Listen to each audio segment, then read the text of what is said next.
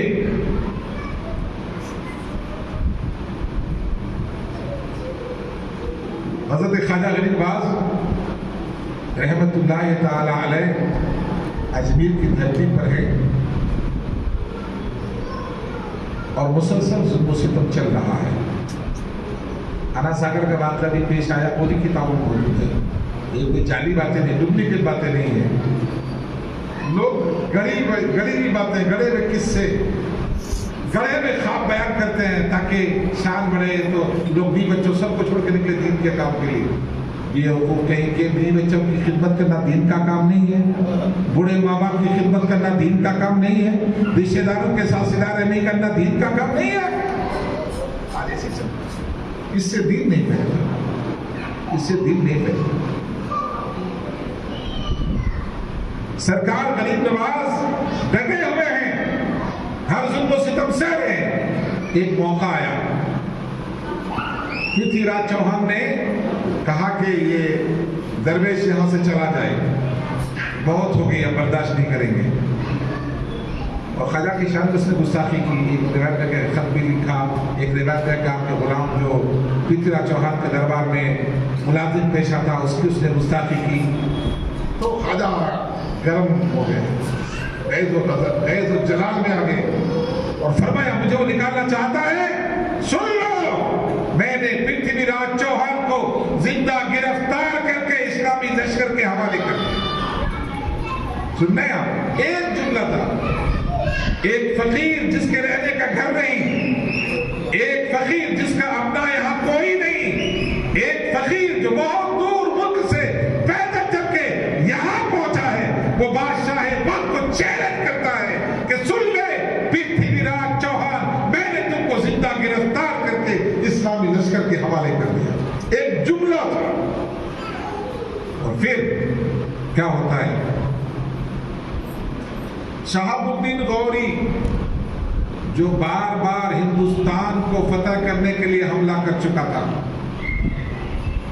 شکست کھا چکا تھا، اب کی بات تیاری کر رہا تھا، 1.25 لاکھ فوج تیار کر لیا تھا. ایک دن خواب میں کیا دیکھ رہا ہے کہ بزرگ آئے، انہوں نے کہا کہ شہاب الدین بہت ہو چکی، دیر ہو گئی ہے، تم نے تیاری کر لی ہے، اب ہندوستان پر حملہ کرو، ہندوستان کی بادشاہی تم کو مل جائے گی. کہہ دو نا سبحان اللہ. ہر خواب ایک سا نہیں ہوتا، خواب دیکھنے والا اچھا ہو، خواب دکھانے والا اچھا ہو تو خواب کی تعبیر بھی اچھی ہوتی ہے. شہاب الدین غوری نے سمجھا مجھے یہ خواب میں بشارت دی گئی ہے کہ میں ہندوستان میں حملہ کروں، اور چلے ترائن کی زمین پر 3 لاکھ فوجیوں کو شکست دے کر شہاب الدین آگے بڑھتے. مختصر یہ کہ بڑھتے بڑھتے جب اجمیر کی دھرتی پر پہنچے، شام کا وقت ہے، وہ تو پہاڑی علاقہ تھا، ایک پہاڑی سے کہیں سے مغرب کی آزان کی آواز آ رہی تھی. لوگوں سے پوچھا شہاب الدین غوری نے کہ یہ کیا ہے؟ تو کسی نے بتایا کہ یہاں ایک درویش آئے ہوئے ہیں، ادھر رہتے ہیں اور وہ اپنی جماعت کے ساتھ ہیں، 40 درویش ان کے ساتھ ہیں، وہ مغرب کے اذان دے رہے ہیں. اسی رخ پہ چلے، جماعت کھڑی ہو چکی تھی، خواجہ غریب نواز نماز پڑھا رہے تھے اور تمام مقتدی تھے، یہ بھی نماز میں شامل ہو گئے. سلام پھیرا، بزرگ کا چہرہ دیکھا، وہ کوئی اور نہیں خواجہ غریب نواز تھے. وہ پہچان لیے، حیرت میں تھے کہ جس بزرگ نے خواب میں آ کر بشارت دی تھی وہ کوئی اور نہیں، وہ خواجہ غریب نواز تھے. وہ وہی بزرگ تھے جن کے پیچھے انہوں نے مغرب کی نماز پڑھی تھی. پگڑی کسی کے قدم پہ رکھنا بہت بڑی بات ہے. انگریز ہیڈ نکال کے رکھتے ہیں، ہیڈ نکال کے رکھ دیا تو بہت بڑا سلام، بہت بڑا ادب، بہت بڑی تعظیم ہے. شہاب الدین غوری نے غریب نواز سرکار کے قدموں پہ اپنی پگڑی رکھی، شاہی ڈریس رکھا اور کہا حضور مجھے اپنے غلاموں میں قبول فرما لیجیے اور مجھے اپنا مرید بنا دیجیے. تو آج جو ہندوستان کا بادشاہ خواجہ کو کہا جاتا ہے، یوں ہی نہیں کہا جاتا ہے. وہ ایسے بادشاہ تھے جنہوں نے شہاب الدین غوری کو خواب میں بشارت دے کر حملے کا حکم دیا اور شہاب الدین غوری کے قدم ہندوستان آئے. اتنی بڑی فوج کو شہاب الدین غوری نے شکست دے دی. یہ میرے خواجہ کی زندہ کرم ہے، یہ بزرگوں کا کرم ہے. میں ایک بات بتانا چاہتا ہوں، بھول گیا. دیکھو حضرت خواجہ غریب نواز بہت خوش تھے، تو ماں نے پوچھا بیٹے کیوں خوش ہو، بہت خوش لگ رہے ہو، وجہ کیا ہے، کیا معاملہ ہے؟ سرکار غریب نواز نے فرمایا کہ اب تک میں نے 70 لاکھ لوگوں کو مسلمان بنا دیا ہے. اللہ. ماں کہتی بیٹا جانتے ہو اس میں تمہارا ہی کمال نہیں، اس میں تمہاری ماں کا کمال ہے. میں نے کبھی بھی وضو تم کو دودھ نہیں پلایا ہے غریب نواز، یہ تمہاری ماں کا کمال ہے. وہ ایسے غریب نواز اور غوث پاک نہیں بن جاتے ہیں. امام حسن امام حسین ایسے نہیں بن جاتے ہیں. بڑی ماؤں کی بڑی بڑی قربانیاں آئیں، ان کی زندگیاں آئیں، بہنیں بھی سن رہی ہیں، مائیں بھی آئی ہیں، تو وہ بھی سنیں کہ ان کی بھی ذمہ داری بنتی ہے گھر کے ماحول کو بنانے، سجانے، سنوارنے میں. میں ایک بار پھر مبارکباد پیش کرتا ہوں پوری ٹیم کو اور آپ تمام سامعین اور حاضرین کو. ایک اچھا سلسلہ آپ نے شروع کیا ہے. انشاءاللہ آج پہلا دن تھا، باقی 5 دن آپ کو دوسرے علماء سے سننے کا موقع ملے گا. تو اللہ تعالیٰ ان تمام محفلوں کو شرف قبولیت عطا فرمائے. جو لوگ یہاں شریک ہوتے ہیں اور ہونے والے ہیں اور کسی وجہ سے نہیں ہو سکے، اللہ تعالیٰ ان تمام کی حاضری کو قبول فرمائے اور ہم سب کو اللہ تعالیٰ اپنے فضل خاص سے سرکار غریب نواز کے غلاموں میں قبول فرمائے. آمین. وآخر دعوانا الحمد للہ. السلام علیکم.